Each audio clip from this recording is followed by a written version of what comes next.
Assalamualaikum warahmatullahi wabarakatuh. Alhamdulillah wa syukurillah. Selamat datang kembali di channel Inspirasi Bu Nurul. Semoga sahabatku senantiasa sehat, bahagia, dan senantiasa diberkahi di dalam segala hal yang dikaruniakan Allah di dalam kehidupan kita semuanya. Amin, amin, ya robbal alamin. Idza jaa Ramadhana futihat abwabul jannah wa ghulliqat abwabun nar wa suffidatis syayatin. Ketika datang Ramadan, maka dibukalah pintu-pintu surga dan ditutup semua pintu-pintu neraka dan setan-setan dibelenggu. Nah, begitu bahagianya dan begitu beruntungnya kita umat muslim di seluruh dunia ketika bisa memasuki kembali, bertemu kembali dengan bulan suci Ramadan. Nah, karena apa? Di bulan inilah, bulan yang penuh dengan keistimewaan, bulan penuh keberkahan, bulan yang menjadi jalan-jalan kita untuk kita mendapatkan ampunan dari Allah Subhanahu wa Ta'ala. Jalan kita untuk senantiasa memperbaiki diri kita, memperbaiki kekurangan-kekurangan di dalam ibadah kita, dan kita meningkatkan kedekatan kita kepada Allah Subhanahu wa Ta'ala. Tapi tahukah sahabat, ketika kebanyakan kaum muslimin di seluruh dunia sedang berlomba-lomba di dalam ketaatan, sedang berlomba-lomba di dalam kebaikan, meningkatkan amaliyah ibadah, meningkatkan amal kebaikan, fastabiqul khairat. Ternyata ada golongan manusia-manusia yang merugi di bulan Ramadan. Nah, siapakah mereka? Semoga kita tidak termasuk di dalamnya. Nah, yang pertama yang merugi di dalam bulan Ramadan adalah orang yang menganggap Ramadan itu adalah bulan yang biasa-biasa saja. Tidak ada keistimewaan, tidak ada yang luar biasa. Sehingga karena dia menganggap bahwa Ramadan ini seperti bulan-bulan yang lainnya, maka dia tidak ada perubahan di dalam bulan Ramadan ini. Tidak ada peningkatan ibadah, bahkan mungkin menyia-nyiakan waktu istimewa yang diberikan Allah kepadanya. Dia diberikan hidup di bulan Ramadan, dia diberikan sehat di bulan Ramadan, dia punya kesempatan untuk beramal soleh, namun disia-siakan begitu saja. Nah, inilah orang yang merugi di bulan Ramadan. Kemudian yang kedua adalah orang yang mendadak alim di bulan Ramadan. Nah, maksudnya bagaimana?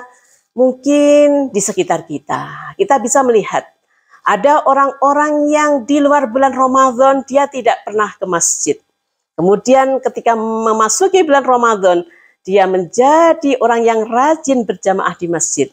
Setiap hari dia tidak pernah tilawah Quran, dia menjadi rajin membaca Al-Quran. Dia di dalam kehidupan sehari-harinya, dia tidak berhijab, auratnya terbuka. Ketika memasuki bulan Ramadan, kemudian dia berhijab, menutup auratnya dengan rapat. Bagus, kalau memang ini menjadi perubahan di dalam kehidupannya. Ramadan menjadi momentum untuk berubah menjadi yang lebih baik. Namun sayangnya, sayang 1000 kali sayang, ketika bulan Ramadan berlalu, kembali lagi kebiasaan lama. Yang sudah berhijab, kemudian dia lepas kembali hijabnya. Al-Qur'annya kembali diletakkan di tempat yang tidak pernah tersentuh lagi. Yang di bulan Ramadan kali ini dia sudah pergi ke masjid berjamaah, kembali dia tidak pernah kembali lagi ke masjid. Nah, jadi dia hanya mengenal Allah di bulan Ramadan, tidak mengenal Allah di bulan selain Ramadan. Nah, ini juga bukan sesuatu yang baik karena dia hanya menuhankan Ramadan, termasuk orang-orang yang merugi.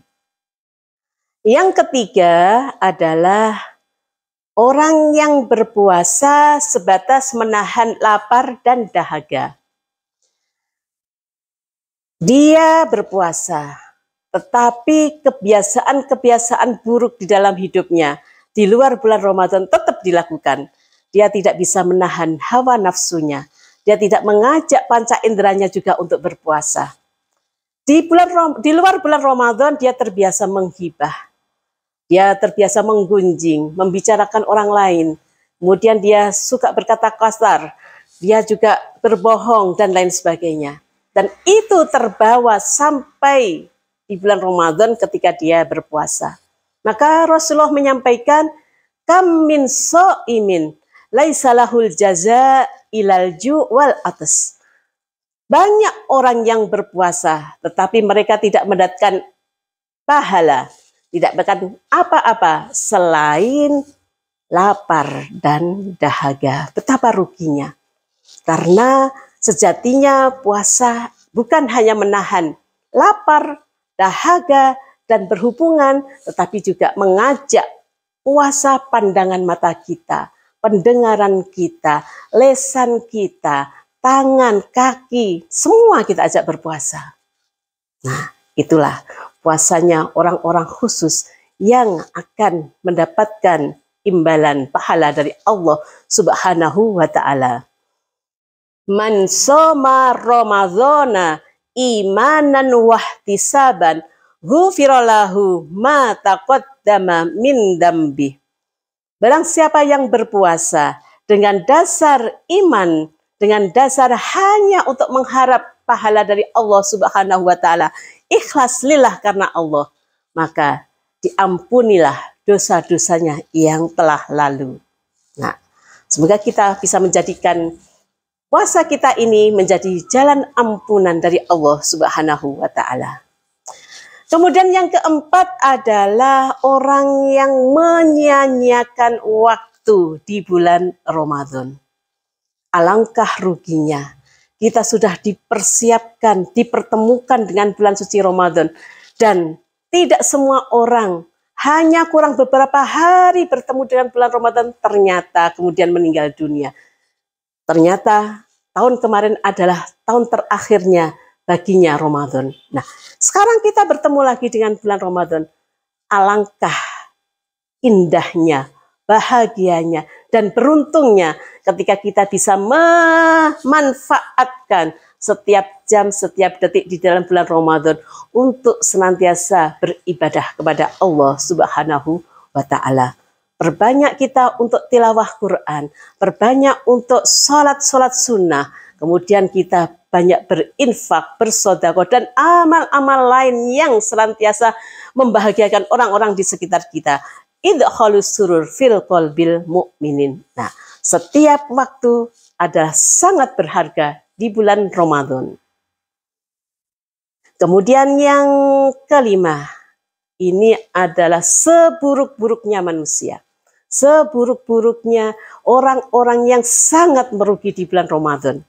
Dia mengaku sebagai seorang muslim, tapi dia tidak mengerjakan apapun, ibadah apapun di dalam bulan Ramadan. Nah, semoga kita sebagai hamba Allah yang mengaku beriman, yang mengaku mengagungkan Allah, mencintai Rasulullah Muhammad SAW, jadikan Ramadan ini adalah Ramadan seakan-akan Ramadan yang terakhir. Sehingga kita bisa memaksimalkan ibadah kita di bulan Ramadan dengan sebaik-baiknya. Dan kita berharap, ya Allah, mudah-mudahan balighna Ramadana, ya Allah, Engkau pertemukan kami kembali di bulan Ramadan tahun depan. Amin, amin, ya Rabbal Alamin. Semoga kita tidak termasuk di dalam golongan orang-orang yang merugi di dalam bulan Ramadan, tetapi justru kita menjadi seorang pemenang, seorang yang beruntung, mendapatkan limpahan ampunan Allah, mendapatkan curahan rahmat dari Allah, keberkahannya. Semoga ini menjadi jalan kebaikan, jalan kebahagiaan dan keselamatan kita di dunia hatta akhirah. Wassalamualaikum warahmatullahi wabarakatuh.